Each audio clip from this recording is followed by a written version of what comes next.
If you double team and blitz him, he's going to pick you apart, and we just figured that, the guy we wanted to try to take out of the series was Kyrie, and we had him in the half court. We did a good job, but, in the second half, this game, I think, like I said, J. Kidd did a great job of just giving him space, letting him play one-on-one.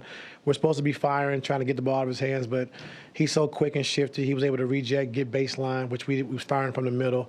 And so it was tough on us, and so, Kyrie's a special player. I've always said that, and has no offensive weaknesses. He can do everything on the floor.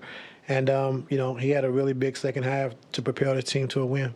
You mentioned what if again, and that's one thing you've always said, like, hey, when we have our guys healthy, we haven't lost a series yet. This year you guys took a different approach. I mean, you didn't load manage. You guys worked hard. You did all the conditioning and everything.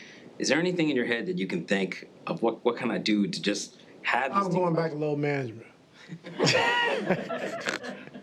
No, I mean, our guys, man, like I said, start training camp, our guys really had in their mind and had a mindset that, we're going to take this season serious. We're going to play until we're hurt and we can't play. And so I give our guys credit. PG and Kawhi, that's the most they played since they've been here since, I guess, the first year or whatever. But, those guys played every night, and so we needed that. We needed the chemistry. We needed those guys to be on the floor. And so they did that for us. And so, it's unfortunate that we ain't the only team that's going through it. There's a lot of teams that, have their players out and their best players out.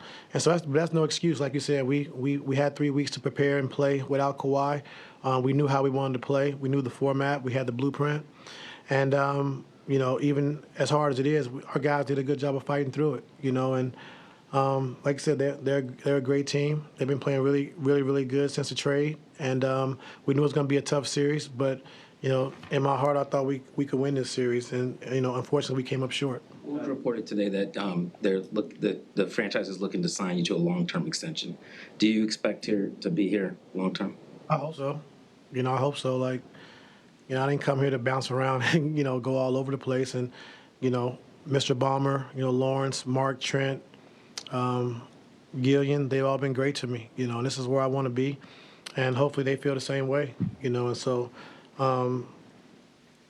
No better, I haven't had a better experience, since I've been here. Mr. Barmer showed me a lot of different things that I wouldn't be privy to if I wasn't here, and Lawrence being an ex-coach who actually knows the game, who actually can talk, basketball, offense and defense, and understand the game. And so that's really good for me as well. Trent Redden, who I've been with, I was in Cleveland, I won a championship with, so we have a great relationship. And Mark Hughes, he actually coached me when I was in Orlando when he was with Doc, and so just having a great relationship with the owner, with the front office, it's great. And so, I would love to be here long term. Just your thoughts on the Lakers kind of rumored that your name is bouncing around for their next head coaching position. Obviously, you have time left here. Your overall thoughts on that? Yeah, I don't really have a comment on that. I mean, it's great to be wanted. That's a really good feeling, but like I said, I want to be here, and hopefully, we're able to solidify that. What did you tell your guys in the locker room after the game was over? How do you try to get them to process losing this series? I never talk after the game, BT, but Mr. Balmer came in and had some kind words to say. And, I talk to these guys once we, get away from the game. It's tough when you lose a series and your season's over. They're probably not even paying attention. A lot of guys' heads are down. A lot of guys are disappointed, whenever your season's over. But, I'm proud of our guys. Like I said, I'm proud, like I said, Kawhi and PG, the amount of games they played all year, taking it serious in training camp, taking it serious throughout the course of the season. And, like I said, unfortunately, injuries happen. That's a part of the game. That's no excuse. And like I said, give Dallas all the credit. They had a great game plan, and J. Kidd did a hell of a job. Talked about Steve and how much you admire him. What did that mean for you, everyone, to have him come in to talk to the guys, even if they were? I mean, it means a lot. I mean, you have the 10th, 8th richest man in the world, and he's a real fan. Like, he's a real fan. Like, he treats us like family.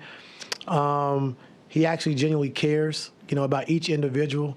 And we've seen that time and time again, And so when you have an owner that, really respects who you are, not as a basketball player, but as a person and who you are, that means a lot, You know, not just putting you on a basketball court and say, okay, you work for me. Like, he really genuinely cares about each individual. He cares about the wins. He's fired up. He's passionate about it.